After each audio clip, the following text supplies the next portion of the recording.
follow-up lesson on the factors of production. So let us quickly revise. There are 4 factors of production, which is capital, labor, entrepreneurship, and natural resource. And if you want to remember it or study it, remember the entrepreneur is number 1, because you need an entrepreneur to start a business. Number 2, the entrepreneur needs money, capital, to start his business. He needs laborers to work for him, to help him to run the business. And then he also needs natural resources. And as you can remember, the natural resources we spoke about is like land and buildings, when you need a piece of land to build a building on. So it's not always farming and things like that. It's also when you need a building, the land and the buildings is your natural resources.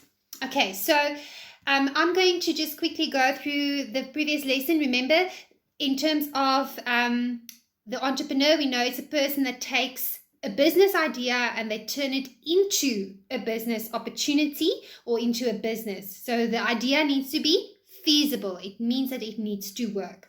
Then, secondly, this entrepreneur needs capital. Okay, and just to quickly stand still with an entrepreneur, we know that an entrepreneur, there's certain characteristics that makes a person an entrepreneur. But there's 2 types of entrepreneurs we get. We get a necessity-driven entrepreneur. That is, for instance, we are all facing difficult times now with the COVID-19, and a lot of people need to be really creative in order to get new business ideas, to get extra income. Now that is a necessity-driven entrepreneur. Then we have an entrepreneur that's a born entrepreneur. And that is typically like the classic examples we have of Richard Branson, Steve Jobs. They were always creative. If you look at the story of Richard Branson, you'll see that he was a very interesting character. Actually, he wasn't an academic. He was a high school dropout. But he was so creative and he was a risk taker. And up to today, he's a real risk taker. So there's nothing in his mind that cannot be created. If he has a vision, he creates that vision. Now, that is a typical classic example of an entrepreneur. He's a born entrepreneur. Okay, so the typical characteristics of an entrepreneur is they're risk takers, they're hardworking, they've got perseverance, they can see, they're visionaries, they can see opportunities. So those are just a few examples of the characteristic of an entrepreneur. Okay, then, and like I said, first factor of production is entrepreneurship. And as you know, the entrepreneur takes the other 3 factors of production, puts it together and forms a business. Okay, so the most important factor of production would be the entrepreneur, because he combines all the other factors of production in order for it to be a feasible working business, successful business. Okay, so then the second factor of production is capital. Now, let's just quickly revise. There's 2 different types of capital: borrowed capital and own capital. And as you know, own capital is in accounting, when the owner gives capital to the business, it's capital contribution. The account that is debited is bank, and the account that is credited is capital. So capital contribution is when the owner gives money out of his own pocket to the business. Then we have borrowed capital, and that is capital that the owner or the entrepreneur gets from the bank or other financial institutions, or even sometimes businesses. Money he's liable to pay back. So that will be your liabilities. Okay, so that is borrowed capital. Okay. Then we have other forms of capital. As I said, we have capital goods. Okay, so that's a 3rd type of capital. So the first one is borrowed capital, own capital, and then we have capital goods. And capital goods is used in the production of other goods. It is human made, and it is not used up immediately in the production process. It's like land and buildings, vehicles, equipment. Okay, so it's used to run the business. And it's sometimes even the other form of capital that you have is like, for instance, the stock that is on the shelves in your shop that you sell to other people, your trading stock. So if you go to Checkers and you see all the stuff on the shelves, that is trading stock, and that is capital goods. Okay. Then the third factor of production is labor. And as you can remember, we said that we get 3 types of labor: skilled labor, semi-skilled labor, and unskilled. Skilled labor is like your teachers, your doctors, your lawyers. It's people that studied, they got a degree or diploma, so they are well trained in the area that they are working in. Then we have semi-skilled. Okay, and semi-skilled people, they do not have formal training in which they do. Okay, and that is, for instance, okay, I'll get to that now. Then we have unskilled. Unskilled workers don't have any qualification. Okay, so they just, you can get them, it's people usually that is desperate to find a job, and then you employ them. So remember, in a business, every single person that works for you is part of your human resources, whether it's skilled people, unskilled people, or semi-skilled people. They are all important. Okay, so you must treat them well. As I said, Richard Branson said that your most important resource in your business is your human resources, because without them, your business cannot be a success. So even the unskilled people, your cleaners and your workers, you need to really look after them, because they are part of your human resources. Okay, so your unskilled workers is like the people that works in the gardens, the people that cleans, the tea lady, etc. Okay, then semi-skilled is like the lady that sits at the reception desk, that answers the phone, or the Girl Friday.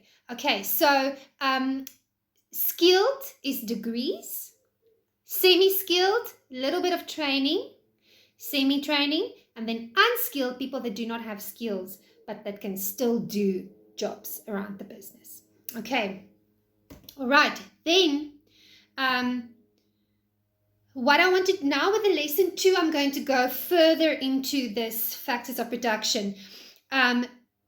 What are the roles of your workers, your human resources in your business? And it's very, very important that you know this. Number 1, the human resources, as I said, your labor is your most important factor of production.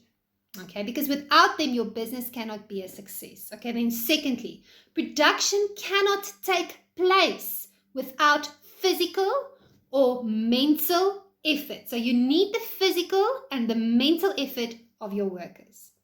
Thirdly, the success of a business is dependent on the workers' performance. So if your workers are unhappy, if you're not treating them well, they will not perform well. And there will be a high employee turnover. A lot of people will leave your business, okay? And the people will be, if they're stressed, they will be sick a lot because their immune system will be down. So you need to really look after your workers. You need to motivate them, and you need to pay them well, because then they will be productive, okay? All right. Now, there's certain things in South Africa, as we know, there was a lot of imbalances in the past. Before 1994, there was a lot of discrimination. And after 1994, they started to implement certain acts to rectify or to fix the imbalances of the past. Okay, now, workers should be treated fairly, as we know, in the workplace, and they are protected by various laws and acts. And particularly the act that protects your workers are the Basic Condition of Employment Act. Okay, so as it says, the Basic Conditions of Employment Act states the conditions under which the workers work. So that act specifies the hours that your workers are supposed to work. When are they going to have to get overtime payment, and certain rules and regulations with regards to the condition. It must be healthy. It must be good conditions under which your workers work. So that's the Basic Conditions of Employment Act. So that's the first and foremost act that helps workers to be treated fairly. Okay, then let's just quickly stand still with the Basic Conditions of Employment Act. And the work that I'm doing with you now is in the PowerPoint that I have attached. Okay, so I will attach that again after I've posted this video so that you can just go through it with me. Okay, so the Basic Conditions of Employment Act, you will see we put it as BCEA, that is the abbreviation. First and foremost, it gives us the number and the hours that the people may work without a break. So after your worker, I think if your worker worked 5 hours, they must have 1 hour break. Okay, so that's your lunchtime. Okay, then a maximum number of hours that your worker is allowed to work in a week. Okay, and the minute they work more than that, you need to pay them overtime, and that's more money. Okay. In the Basic Conditions of Employment Act, they also state the leave that the workers are entitled to. 21 consecutive days leave a year, annual, that's your annual leave, then sick leave. There's a certain amount of days that you must be that you must work before you can be sick. If you are sick more than that, you must give a written statement from the doctor or medical certificate to prove why you are sick. It states that every lady has 4 months maternity leave. There's also certain days leave you have when you adopt a child. Fathers also have leave now when they have a baby and even when a child is being adopted. Then payment for work done, and the wages and the salaries and the deductions that you as an employer must make. For instance, UIF and a pension and things like that. Okay, then by the way, pension fund is not compulsory. Okay, some businesses give it, some businesses do not. Then a notice of termination of employment, usually depending on how long you've been working, it will determine what your notice of termination will be. Is it 6 months? Is it 2 weeks? Etc. Okay, so that is the Basic Conditions of Employment Act. And that helps with fair practices, with treating the workers fair in the workplace. Okay, then we have the second act that is basically rectifying the imbalances of the past, and that is the Employment Equity Act. We also state it as the EE Act, Employment Equity.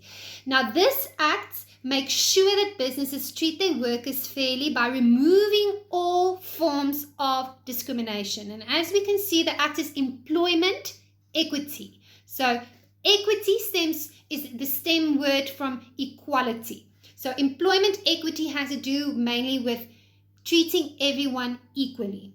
Women, young people, and people with disabilities. Those are the 3 people we focus on. Women, young people, and people with disability. Okay, so employment equity has mainly to do with black, white, yellow, green, women, children, and people with disability. So it's women and people with disability and children. So it means in the past, women were discriminated against because they're women, okay, and young people were abused, the time they had to work, etc. And then also people with disability did not get jobs. So you will see, for instance, Woolworths. I always use Woolworths as an example because I feel that they are the head boy and head girl of the business world. You will see that they implement employment equity and affirmative action. We're going to get to affirmative action just now, very strictly. So they employ women and they employ a lot of deaf people. I don't know if you've seen that when you go specifically to Brooklyn Mall, also to the Woolworths, you'll see that there's a lot of workers there that has a badge that says, "Hi, I'm deaf." And a lot of deaf people work for Woolworths, and there's people with disability. So Woolworths focuses on employing people with disability and a lot of women as well. So employment equity is intact. Then we get to the Labor Relations Act. Okay, now as it says, labor relations, and relations is a stem word from relationship. So Labor Relations Act has to do with the relationship between the laborer and the employer. Okay, so this was introduced in 1995. And it was introduced to help create healthy relationships within the business. So its purpose is to promote economic development, social justice, and well-being of all concerned, the workers and the employers. It allows for workers to join labor unions etc. Okay, so the Labour Relations Act is closely in relationship with the labour unions. Okay, so it tells you what your rights are, your responsibilities, etc. in terms of your relationship with your labourer. Then, I don't think it's in your slides. Then we get to the next one, affirmative action, or the AA Act. Now that has to do with affirming or redressing the imbalances of the past. That's a definition of the Act. And that has to do with employing black workers, black women, and black people with disability. So affirmative action, the fact that they discriminated against African people in the past, they are now redressing the imbalances of the past by focusing on employing only African people. So sometimes you will see an ad in the newspaper for a job, or on job, all these you get these websites, that is the agencies where you can go and look for a job, like Indeed and so on. And then they will, for instance, say that they are looking for a human resource manager, and then it says AA in brackets at the back after the title of the job. Now that states that when you're white, you can't apply for that job. It is only for African people, because it has to do with the ratio in the company as well. Certain percentage need to be African, and a certain percentage need to be white, and a certain percentage need to be colored, and etc. So affirmative action is to redress or fix the imbalances of the past, okay, to give more African people opportunities for jobs. Okay, then you will see in your slide, they talk about the Commission for Conciliation, Mediation and Arbitration, the CCMA. Okay, now this is an organization that is independent of government, okay, or any political party or organization, so that it can make unbiased judgment. So they don't judge based on political aspects. So what happens if you work in a workplace and you have an issue with your worker or your employer? Let's say your employer is not paying you money, or they're not paying you enough, or they're treating you unfairly based on the requirements of the Basic Conditions of Employment Act. Then you can take your employer to the CCMA. Okay, now there's 3 phases in which the CCMA works. It's conciliation, and this is when there's a process of conciliation taking place, trying to solve the issue informally. Okay, so the person will give advice to the employee or advice to the employer to solve the issue. If the issue is still not resolved, they go over to the next phase, which is mediation. Mediation is when there's a mediator that listens to both sides, and they say what needs to be done. Then if it's still not resolved, it goes over to arbitration. And arbitration is when there's court cases, and the arbitrators say is the final say. If you don't do it, you're in trouble. You're going to be fined, or you're going to go to jail. So then you have to do, when they say, let's say for instance, you haven't paid your worker for 3 months, then they will say you need to pay all 3 months' salary by the end of the month that you owe the worker. And if you don't do it, you get in a lot of trouble. So the arbitrator has the final say. So that is the Commission for Conciliation, Mediation and Arbitration, which has those 3 phases. They help you to solve issues between you and your employer when there's issues with pay or with the way that your employer treats you, etc. Okay. Then that is labor. So that was the factor of production in labor. Now we're going to go over to the factor of production with regards to natural resources, and we're going to talk a bit more about that. Okay, now natural resources, as we know by definition, refers to the naturally occurring materials provided by nature that are used in the production process. Okay, so natural resources include land itself. So when you need to build a building on a piece of land, your land will be your natural resources. Okay, or if you need gold and you need diamonds in order to make jewelry, that will be your natural resources. Okay, water, a lot of companies need water, that is a natural resource. Vegetation and air, etc. Okay, so without natural resources, production cannot take place.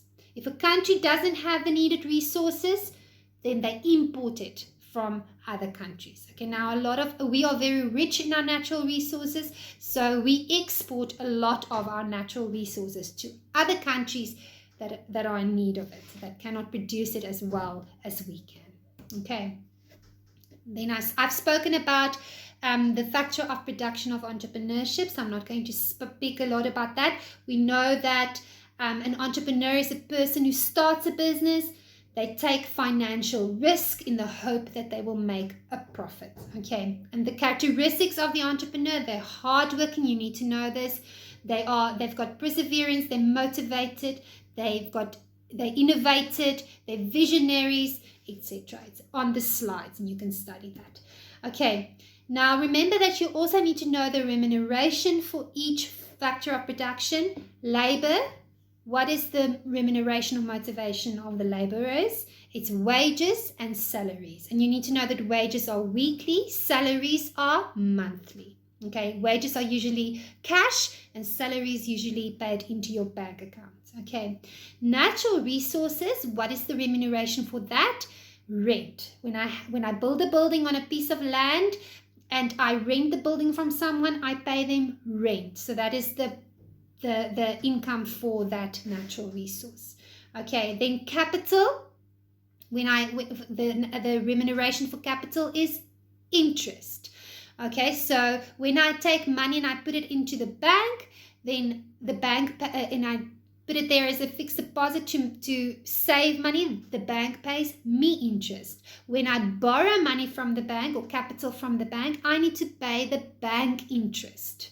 Okay, so I need to pay that R1,000,000 that I borrowed from the bank. I need to pay it back plus interest. Okay, so at the end of the day, I'm paying more back to the bank than what I initially borrowed from them. Okay, so that's interest. Then entrepreneurship, what is the remuneration or the motivation of the entrepreneur?